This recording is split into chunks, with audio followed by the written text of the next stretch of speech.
All right. Hello, everyone, and thank you for joining us today. I have some amazing guests, authors with us, and I would like to take a moment to introduce them before we jump right in to talking with them. I'd like to first introduce Dr. Janet Bezner, who is a professor in the Department of Physical Therapy at Texas State University. She received her bachelor's degree in PT at the University of Texas Medical Branch, master's degree from Texas Women's University, PhD in health education from the University of Texas, and a DPT degree from Rocky Mountain University of Health Professions. And she's also a board certified health and wellness coach. She was vice president of education, governance, and administration at APTA for 9 years. She's practiced in a variety of healthcare settings: hospitals, home health, long-term care, corporate wellness. Her research has resulted in 10 book chapters, 25 published articles, 7 grants, and numerous conference presentations on health and wellness related topics. Dr. Bezner served on APTA's board of directors prior to joining its staff and is a recipient of the Lucy Blair Service Award and is a Catherine Worthingham Fellow of the APTA. Obviously, she's a very experienced speaker on topics related to health promotion and wellness, leadership, personal development, and strategic planning. And she has been facilitating strategic planning meetings and providing leadership training for nonprofit organizations, academic units, and others for over 20 years. So welcome, Dr. Bezner. Thank you. I'm glad to be here. I am so glad that you are. I also want to introduce Dr. Mary Sue Ingman. She's an associate professor in the Doctor of Physical Therapy program at St. Catherine University in Minneapolis. Her physical therapy bachelor's degree, as well as her Master of Science degree, are from the University of Minnesota. She received her Doctor of Science degree in Health Promotion and Wellness, yes, from Rocky Mountain University of Health Professions. She's also trained as a health and a wellness coach. Her research interests include the role of PTs in health promotion and clinical practice, and she's taught courses as well locally and nationally in health and wellness, motivational interviewing, and PT's role as health coaches, which is a topic that is really near and dear to my heart. So welcome, Dr. Ingman. I'm so glad you're here. Thank you. I'm actually retired faculty from St. Catherine University now. Okay, all right. Goals. Oh my gosh, I have a few more years before I can hashtag that one. I would also like to mention, I should have a copy of the book in front of me, but it's across my room, that they are the co-authors of the chapter in the new book, Integrative and Lifestyle Medicine and Physical Therapy, that Dr. Joe Tata and myself co-edited and also contributed to as well. So obviously their chapter is on coaching, counseling, and the science of behavior change. And I want to dig right into, there's so much information that we could go over, but stories are powerful. And I think to hear your stories and where you came from and what sparked your fire in the amazing work that you've done, just in looking at, you know, all the years of your research spanning from like 1989 and forward, is really incredible. So I want to ask each of you, and I'll just let you chime in, to tell me a little bit about you. What's your story? What made you choose physical therapy? Well, I can start. I sort of, I guess, lucked into it. I knew my mother was a nurse, and I knew that I wanted to enter the medical profession. And at the time, I didn't have a lot of role models. Neither my parents had graduated from college. My mom had a 3-year degree as a nurse and then went on to get a bachelor's degree. So I had in my head that, well, doctor's out of the question. now I know that was silly and ridiculous. And I knew I didn't want to be a nurse because I knew how hard my mom worked, and I didn't want to work nights and weekends. And so I was a nurse, an aide in a nursing home, a nursing assistant in a nursing home, and loved being with people, and saw that they would take them to physical therapy and thought, I like to be physically active. And this is how naive I was at 16. I like to be physically active, and that's a medical profession, and it looks like they're having fun with their patients. And so declared that as a major in undergrad, and was fortunate enough to be successful in the required coursework, fortunate enough to get into PT school, loved what I was doing. And then practiced in primarily acute care and inpatient rehab, but also I was at a big general hospital, so we rotated, and one of the rotations was cardiac rehab. And I think it was there where I sort of felt like, okay, there's a little bit more to this than just physical rehabilitation. Started to see the whole person, although I didn't have language for what was connecting with me. And then I started teaching.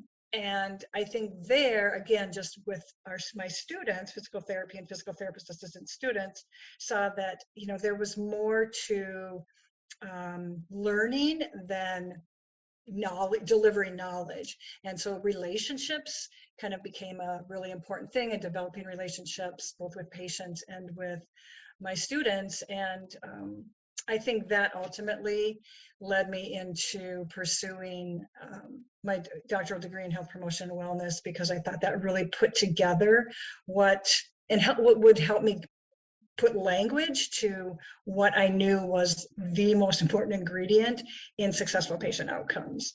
And that is developing strong relationships and with patients, and helping and guiding them versus telling them how to get there and how to achieve their outcomes. So that's kind of my story from PT to education. Yeah. Oh my goodness. Your story is an inspiration to me, because when I was a new PT, I knew that I wanted to focus on health promotion and prevention. I went to PT school in the mid-90s, and there wasn't a single class in that. So I had to get special permission to go to the School of Public Health, take a few classes there. And when I got out, I was idealistic, and I had all these dreams of doing exactly what you're doing right now. But there was no space for it. Mm-hmm. I went to my supervisor. They're like, we don't do that here. What are you talking about? I wanted to offer wellness-based classes, and eventually I ended up quitting my first job because I was so, frankly, probably clinically depressed, about the experience that I had had. But within a year, things turned around, and I started doing that. So your story is a huge inspiration, because if it wasn't for both of your work, really, I don't know where we'd be. So yeah, I resonate with finding your spot. And I think that was the other thing that I kind of looked into, is that Janet, when I started at Rocky Mountain for my doctoral of science degree in health promotion and wellness, Janet was the program director then, and there was it was an interprofessional program, and there were two PTs, myself and Dr. Beth Black. And I think that the three of us then, upon graduation, were like, okay, now we need to do something with this. We need to bring it to our profession. And so that was, again, sort of one of those things that being in the right place at the right time and networking with the right people was really beneficial. Yeah. Yeah. Dr. Bezner, how about you? Well, my story isn't dissimilar to Mary Sue's. So I was an athlete as a child, and my mom encouraged me to get into sports because I was ADHD. I was diagnosed when I was like 7 or 8. I was one of the first kids. That was back in the early 60s. That was diagnosed with ADHD. They put me on drugs, and my mom really hated what the drug did to my personality. So she took me off the drug, cut out all sugar in my diet, and sent me outside to play every time I got home from school. She took me to the library and checked out tons of books and said, when you are in your seat at school and you finish your work, you're going to read a book. And if you finish one, you're going to read the second book. So my mom, who had no college education, she just figured out how to manage me. So she put me into athletics. Of course, I love sports. I had to play on the boys baseball team at one point in my life because there was no girls sports. And of course, I had an injury in high school, a really bad injury. I tore my meniscus, tore my ACL. And back then, that would have been in the early 70s, mid 70s. They didn't have arthroscope, so I had a full blown open knee surgery. They took out my meniscus, which was a terrible idea, but that's what they did at the time. They fixed and they secured my ACL, and I went on to play college sports. But that experience really changed my life because prior to that, I was headed towards engineering. My father's an engineer. And I love math and science. And my dad was delighted because my older brother hated school and he wanted one engineer out of the family. So I was headed to engineering until I hurt my knee and had physical therapy. And I was like, oh my gosh, what is this? And so I was really just enamored with the idea of physical therapy for some of the same reasons Mary Sue mentioned.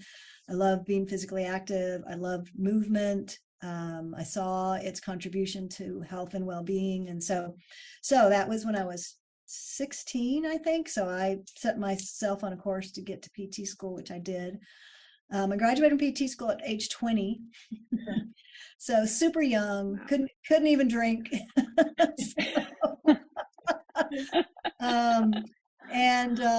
Really never looked back. I mean, I would agree with Mary Sue. I was completely lucky. And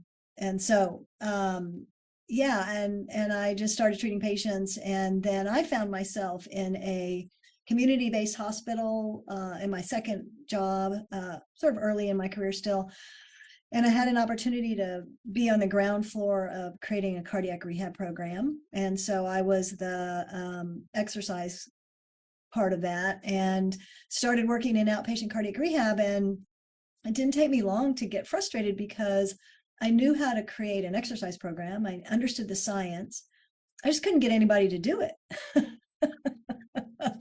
So I realized, I had a bachelor's degree in PT. So I had 2 years of prereqs, which is pretty much all science. And then I had PT school, no courses in behavior change, health promotion, wellness, nothing, which wasn't a fault of PT. It just is where we were at the time. And so I got hungry for more information. So I went and did a master's degree in PT, which was in cardiac rehab at TWU, but again, nothing on social science, nothing on behavior change. So then I started teaching as well. The degree in PT went from a BS to an MS, and they said, you're really great, but you got to get a PhD if you want to keep teaching. So went to the University of Texas and found this degree in health ed, which was really a focus on health promotion and health behavior change. So that really made me, I think, complete as a professional. And I was exposed to corporate wellness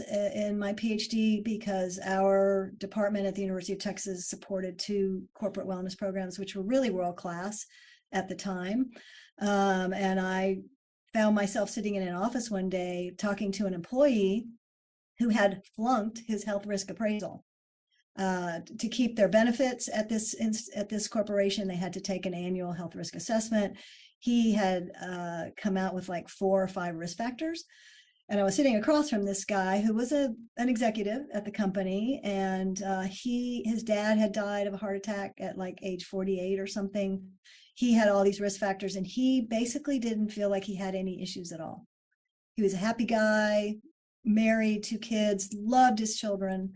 And I couldn't get his attention to get motivated to change his behavior. And so that's where I discovered I needed more skills about health coaching.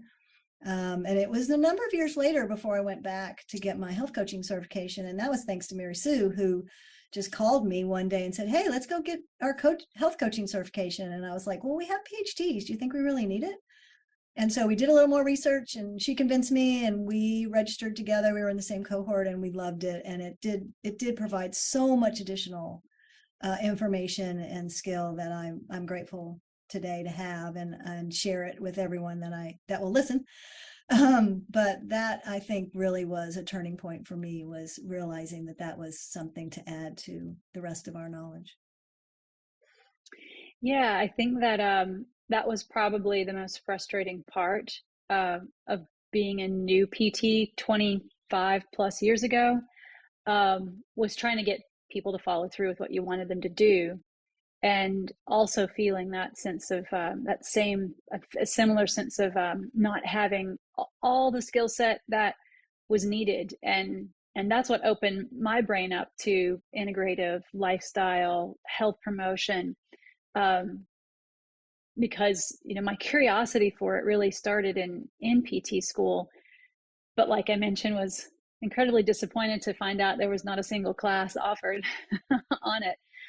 um, so that's kind of a good segue into the next question, which was, we're kind of already there into that question of how did you become interested in using, whether it's integrative lifestyle driven, um, topics in your research and or your practice in physical therapy. Yeah, I think I was just thinking of that as Janet was talking of, um, being working in a general hospital, and we did the rotations, and especially in the outpatient ortho practice, and even in my clinicals. And I graduated from PT school in 1983, so forever ago. But always feeling like, why are these people coming back? And I felt like, and oftentimes it was low back pain, and we weren't very sophisticated back then in how to manage low back pain, or as sophisticated as we are now. And I knew intuitively that there's more to their pain, and how they're managing pain than the pathophysiology that's going on, that there's this whole person. And so, again, because relationships are really important to me, we try to get to know what's their family life, and we heard some really hard things going on in their life, and trying to, without preachy to them, but help them see the connection on maybe some of those things, and how they were eating, and so forth. So I think it just became, I got frustrated of like, why am I keep hitting my head against the wall, and not being heard. And of course, I didn't have the skills. I didn't know, I was still telling them what to do based on sort of my experience or what the people around me. And so it wasn't based on science or evidence.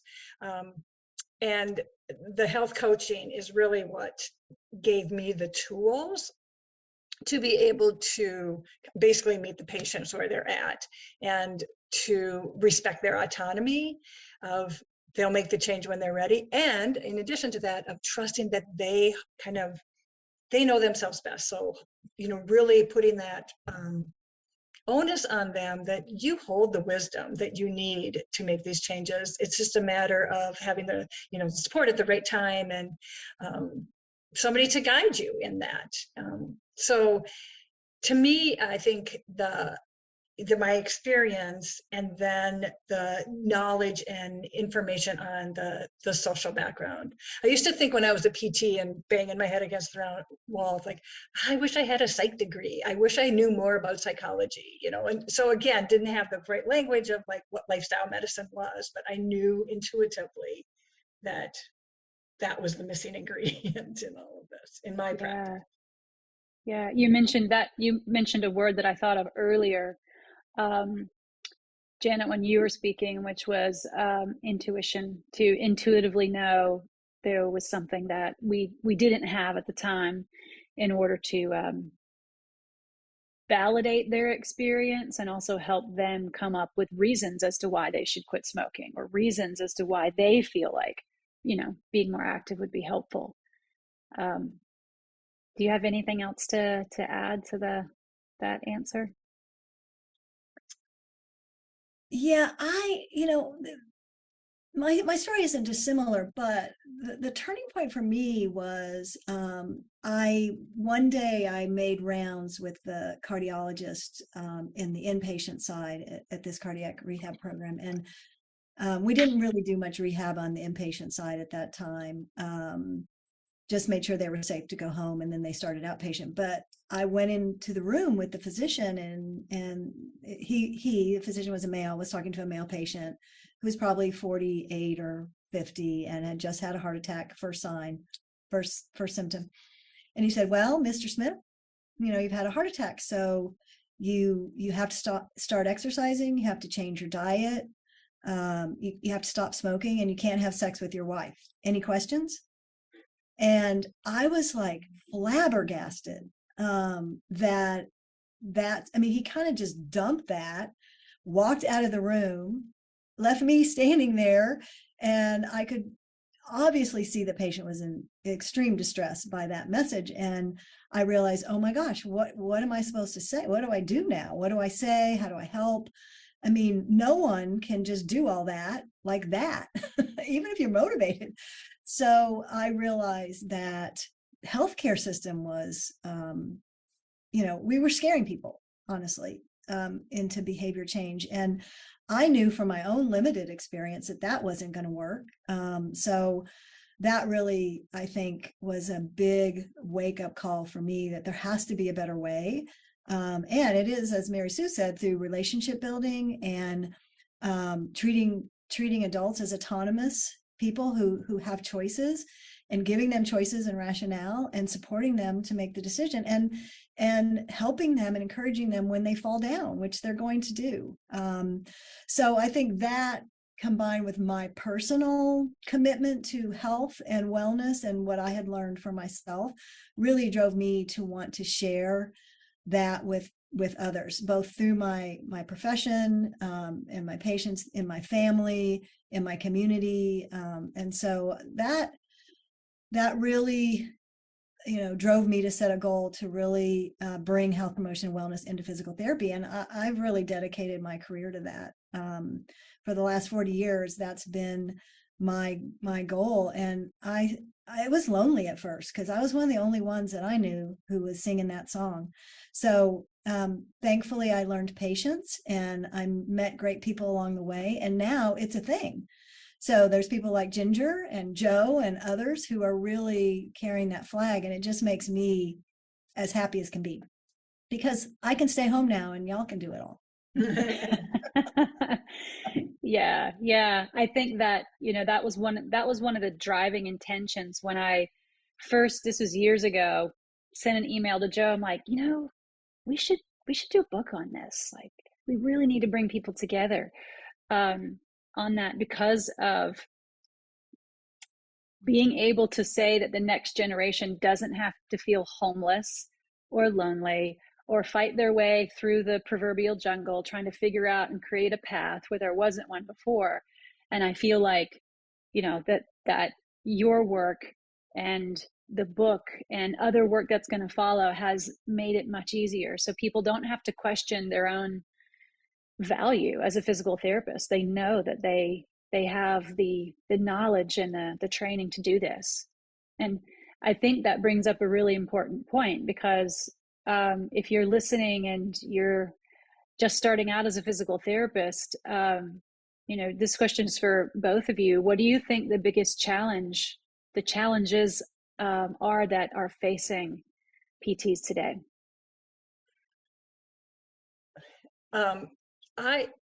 So as being an educator for over 30 years, one of the things that I loved seeing in students as they graduated and entered the profession, and as I continued to stay in touch with them in their early years as a profession, was that enthusiasm of like, I entered this profession because I want to help patients, I want to help people, I love that, I like learning the new skills, and they enter the profession with that enthusiasm. And then what was hard was seeing that light dwindle in them after a few years of clinical practice. And, a lot of things have happened, including a global pandemic, which has impacted people's work and job, and, the area of PT that they practice in was maybe impacted. But it just broke my heart to see that light dwindle, and the reason why they entered the profession. And in talking to them, oftentimes it was like, I'm just met with so much productivity demands, or the pace is so fast, or reimbursers, I'm constrained by reimbursement and what I can do, or how much time I have with patients and so forth. And I think that it's real. It's for sure real. We have to do it to the both end. We have to meet those demands, and we need to provide quality care. And you need to stay rejuvenated and alive and be authentic in your clinical practice and bring that joy and that spark that brought you there. And I really think, there is no, magic medicine that will keep a person from facing those realities and addressing those easily. But I do think remembering and falling back on that this is a whole person. I'm not just here to treat their pathology, that I can maintain those relationships that were so important to me and why I entered this profession. And I think we're also seeing a lot of different ways to practice PT, to be a professional in physical therapy, whether it be in a healthcare system, whether it be out of a healthcare system, whether it be private pay, whether it be through reimbursement. And so I think I'm optimistic. It's sad when I see that, but I am optimistic that I feel like each new class that came is starting to embrace the importance of lifestyle medicine, health and wellness within themselves and with their patients. And so they're taking care of themselves to kind of help and prevent some of that burnout that might happen early in their career. Yeah. I definitely felt that, it was a very, very long time ago, but I definitely felt that. And that was a big driver for my choices as a clinician, the very things that you're speaking about.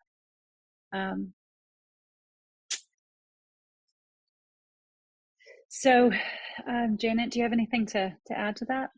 I think Mary Sue summed that up perfectly. Yeah. The way I would characterize that is that physical therapists in general don't get the respect they deserve from the healthcare system.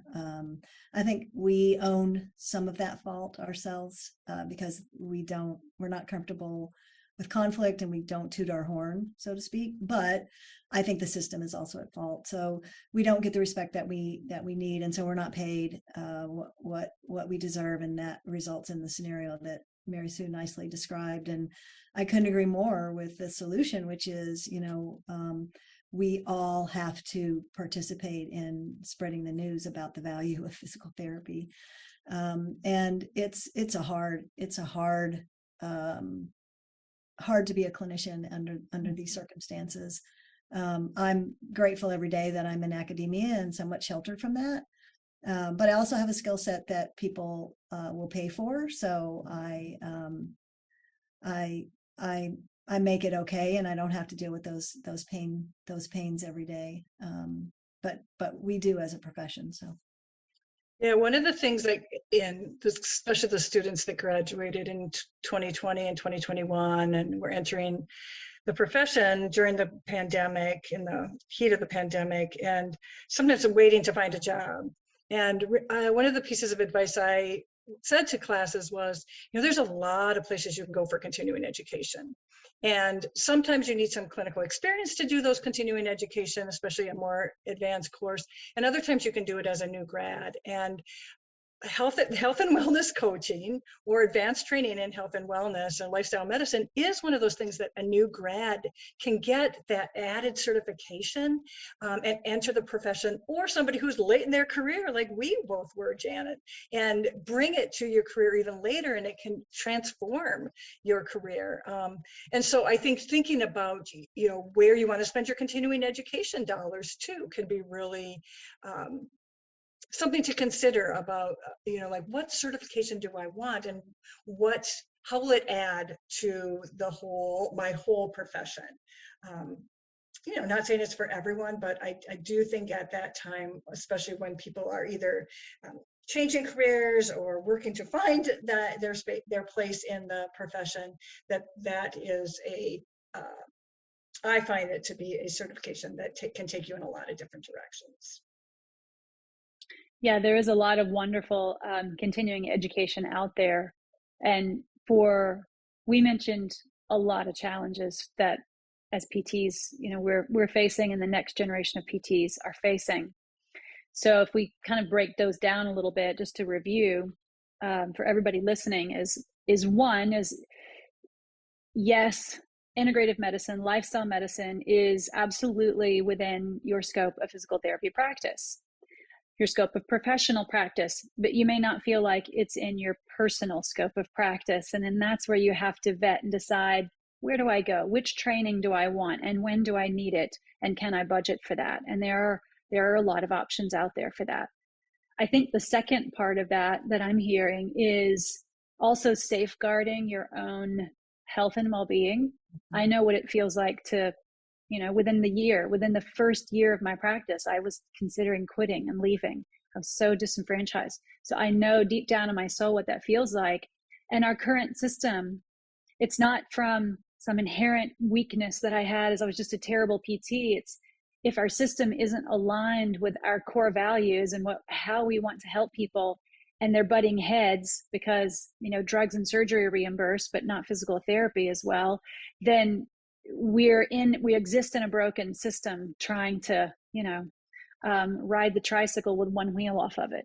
So you also have to realize, if you're listening to this, that some of that is not your fault. It's not just being stronger. It's not just being more determined and having stronger will. It's investing even a little bit in the future so that other PTs don't have to, and all PTs don't have to struggle as much. So first of all, knowing it's not your fault. We can't just be, smarter, et cetera. Because, for example, I have a private practice now. I had no business classes, we were just thrown out there and said, good luck starting your practice, right? So we have to learn so much on our own. So I just want to give some applause and encouragement to all the PTs out there that are doing this in broken systems, that are doing this without the business training. We don't have MBAs. I wish I had an MBA every single day, but I don't know if I could tolerate getting another degree, although not for the one of it. It's just expensive, right?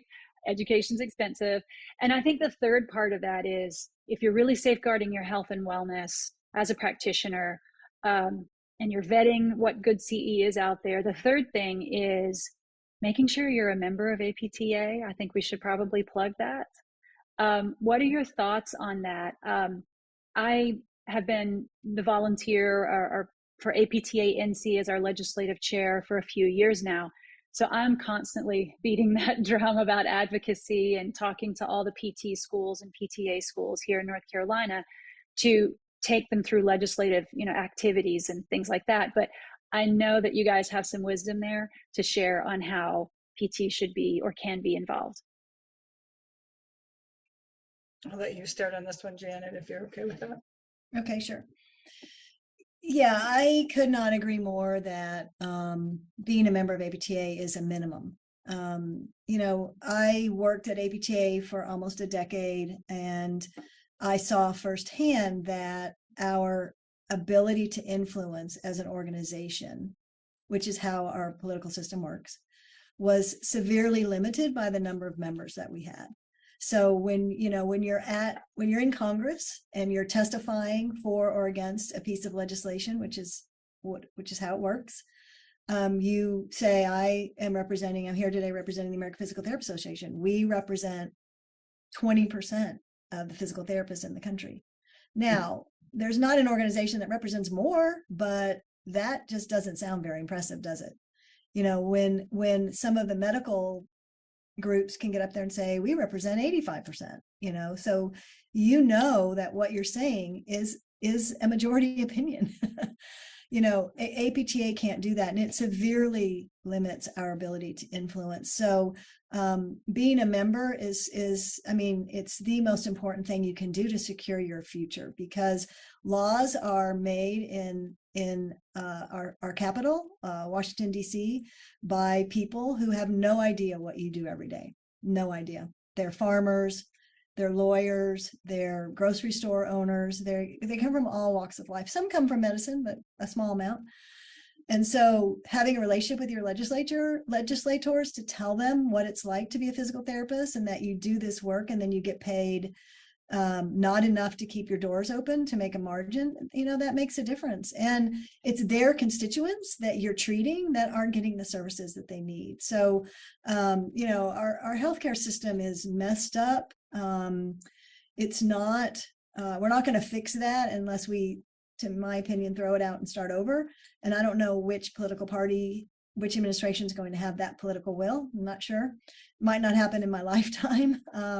But we can do a lot to influence where we are now and get the resources that are there and that do exist. So, but it's going to take all of us. And, even if you just don't want to worry about the business part. I mean, Ginger, you have a private practice, you have to worry about it or else you don't put food on your table. But a lot of people just want to go work in a facility where somebody else is dealing with all of that. Well, I'm pretty sure you probably ask for benefits and salary. And I don't think you have the right to ask for benefits and salary unless you're a member of APTA, because the benefits and salary that you get are directly related to payment policy and regulation. And that influence occurs in Washington, D.C. and in your state. So to me, being a member of APTA is just a part of being a professional.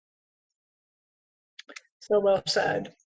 I think the other thing I just saw recently, and people might be familiar with Healthy People, the national organization that sets goals and outcomes for the health and well-being of everyone, young and old, citizens of the United States. And there are a lot of organizations that are at the table that help set those goals and objectives, and APTA is one of those. And they're one of them because of the dues and the membership that we have that allow them to advocate and being a player at a table as big as Healthy People 2040 we're in now, that they just developed the objectives for, that is really, really important and gives us, our profession, the credibility and the recognition that we deserve and that we're working so hard to obtain. Very well said. Because I don't think, let me back up one step. I've been teaching integrative and lifestyle medicine based continuing ed this will be year 2022. So I have taught that around the world, and you might imagine, you won't be surprised at how much pushback I get from those people in the integrative world who say, APTA does nothing for me. Integratively, right, for the holistic, right? So I'm constantly, addressing that in teaching continuing ed as a result, because people don't understand even how a law gets made, just the basic explanation of that. They also may not understand how much weight and how important your state legislators are, in addition to your congressional representatives, and that a lot of the ways that you get paid or not happen at the state level. And that being a member of your state chapter as well as APTA, I wholeheartedly agree, is a bare minimum way to be an advocate. So if you're a member, thank you, because you are an advocate by doing that. And then you can take it to the next level if you want, because there are many ways to volunteer, some great, some small. For example, I have started a program called, and it's not the only one, that it happens in a lot of other states as well, the Adopt a Legislator program. That can be state or federal.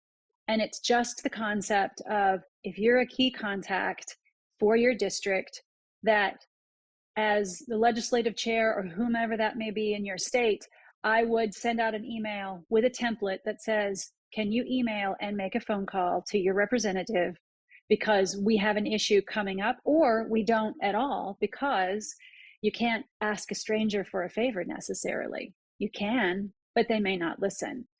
And so I think it's important for everyone to understand that if you don't have a relationship with your representatives, you're not probably going to be listened to. And if you're not a constituent in their district, you're definitely not going to be listened to, because they want to hear from the people inside, their district and in their that know that they're a constituent. So all that to say that In North Carolina, for example, it only takes 5 or 10 minutes of your time to be a key contact. So if you don't know that there's a legislative committee at the state level and one for the federal level as well, then get involved with that, because we hope that this textbook, the work that both Mary Sue and Janet are doing, are for the future. They are to pave this way, to make to raise and elevate the status of physical therapy in the healthcare profession, to help us do what at heart we want to help people, but we have to make sure that the system we work in, their values are aligned with the ability to practice integrative and lifestyle medicine. And unfortunately, right now they're not. But every state in APTA is active, and I sit on those meetings all the time, and every one of them wants to see, increased payment and increased exposure and elevated awareness. So, all right, guys, that's my plug. That's our plug for joining and getting involved. And this is a really good time to shift, because I have some questions I want to ask before we have to wrap up. But your chapter is amazing, and I want to thank you for contributing that to the book. It would not have been worthy of propping up, a coffee table end if your chapter had not been in there, because I think it's the most important thing that we do as therapists. Because if you can't convince someone to follow your excellently scaffolded program, then it's all lost, right? So what would you say is like a huge or little takeaway clinical pearl? What's the one thing from the chapter you think people need to know? I'll start. I think it is some of the very basic skills of communication that we probably all have learned at one point in our education, whether it was pre-PT or PT or life. And it's about listening, and listening from a place of, I believe, curiosity is the, coming from a place of curiosity can never be bad. I'm accused a lot of asking a lot of questions. That's just my personality. And so I do have a curious mind. Sometimes I have to be careful about that, so it doesn't come across as like too probing or, getting too personal. But I think coming from a place of curiosity helps to convey to the recipient that you are hearing them, because you ask follow-up questions. And I fully acknowledge that for some of us that comes quite naturally, and that it doesn't come naturally for others, and that's okay. I think there's still a way to be able to, if you're the type of person that you are listening, but maybe don't know what to say or what the follow-up is to, say, a patient saying, yeah, I know I know I'm getting a little thick around the waist, and I've been thinking I want to maybe lose a little weight, and not knowing what to do with that information you can't go wrong by just reflecting back what you heard. It can be as simple as, you're ready to lose a little weight, and just stating that conveys to them, you're not telling them how. The pressure, you're not, by them saying that doesn't make you responsible for now developing a plan for how they need to lose weight. You're just acknowledging, I hear you, and what more do you want to say? So reflecting back is one way to do that. And I think it's hard to do that with topics like weight. We hear that all the time when we talk to practitioners about health and wellness, and how to have these conversations with patients, is like weight tends to be a sensitive topic, and it might be, but just practicing that, reflecting back what you're hearing, even in personal relationships with your partners, with your children, with your neighbors, of something as simple as, I watch the ads on the Super Bowl, and I like the ones about the dog. I love that one. Dogs are really important to you. It might just be something that you're saying back that shows that you listened in a deeper way than other people, than we're used to having people listen to us. I think the typical way is somebody says that, and we, the subject changes, and there it's reflected. We say something about ourselves. And so I think just remembering that you're just keeping the door open for your recipient or the person you're conversing with to continue to share more and share more. So I think that's my nugget that I don't think you can go wrong. And we give you lots of ideas and examples and case studies in the chapter on how to begin to have those conversations. Yeah, the chapter is very helpful for lifestyle appraisal, for understanding how you can practice deeper listening, with your patients, and how to maybe sometimes refrain from giving advice because we like to do that. It's not always the best thing to do. Janet, do you have anything to add on that one? Yeah, I agree with Mary Sue that it starts with listening. I think what we say and how we say it is really also very important. And it definitely starts with listening. I'll give one example. I think physical therapists and all healthcare professionals are trained to judge, right? So when we evaluate, we're judging. And in this realm, it's very natural for us to also judge. So I'll just give a little example that I give to the students all the time. So a patient like Mary Sue just described says, I know I'm gaining a little weight and I would really like to lose some weight. A typical sort of knee-jerk response would be to say, great, right? Great. You want to lose weight. In other words, you're motivated. However, that's a judgment, right? So now we're reinforcing that societal tendency to judge people as good or bad. And judgment is in the way of somebody developing their own self-efficacy and autonomy. So that is not, in effect, good. And it may motivate your patients to do things because you want them to. So think about that. Once discharge happens, you're not there. Are they going to be motivated to do it? They're no longer pleasing you. So the goal in these interactions, no matter what element of physical therapy you practice, who they are, the goal is to make your patients autonomous, is to guide them to learn autonomy so they'll continue to do what you taught them when they leave you. So we have to refrain from judging. So the response to that is, wow, it sounds like you're really motivated. How can I help you? How can I help you? What do you think is the first step? Never why, that's another pearl. Never ask a why question. It's you have to be really skilled to ask a why question without judging.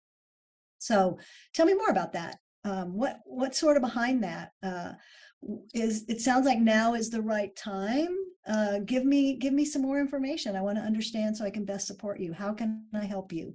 What's the step? These things roll off my tongue because Mary Sue and I've been doing this a long time. But I couldn't agree more. Practice this with your children, your spouse. They will love for you to talk like this. They will love it for the same reasons your patient does, because you're not judging.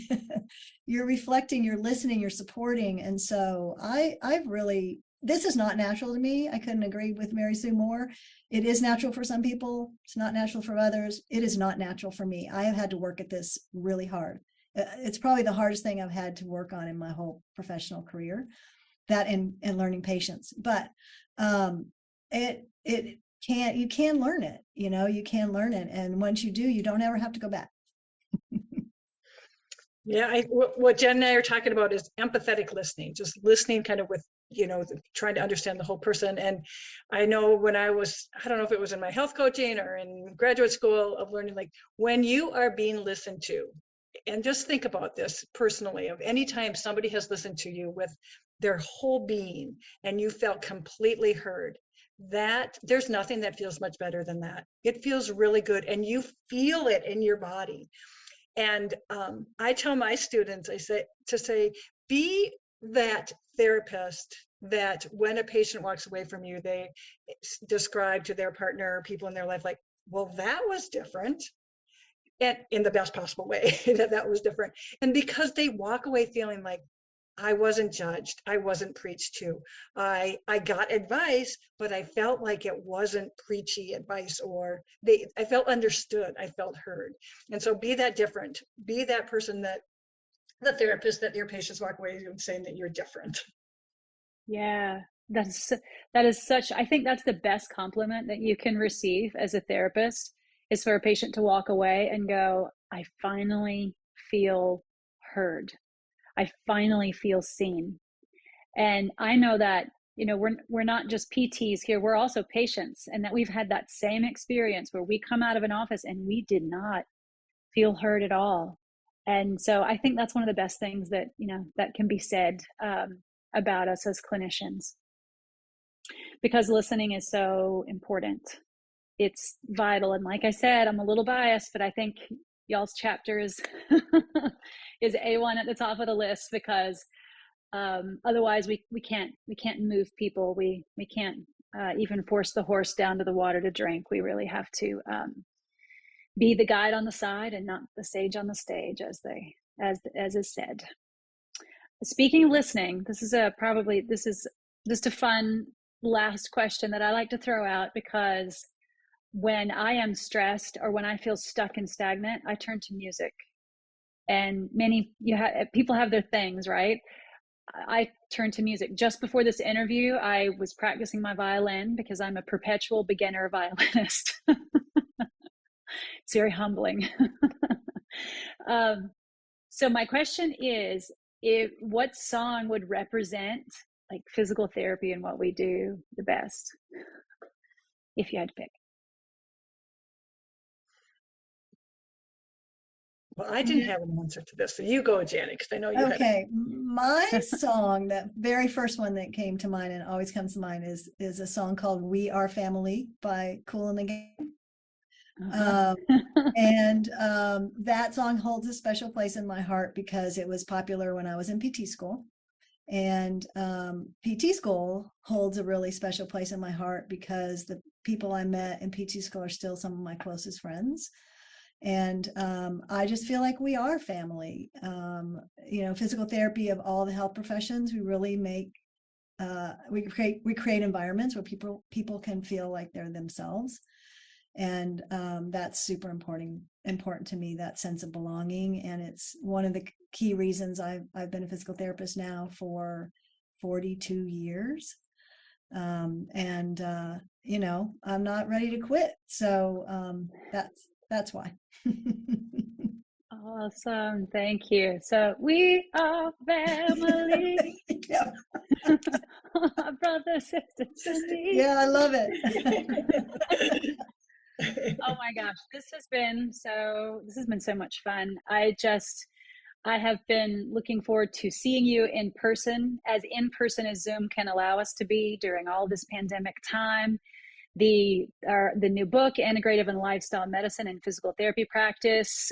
We persisted through COVID and all of the things that happened during the pandemic to get this out to you guys. We do hope you enjoy it. You can go to optp.com and find the book there and anywhere books are sold.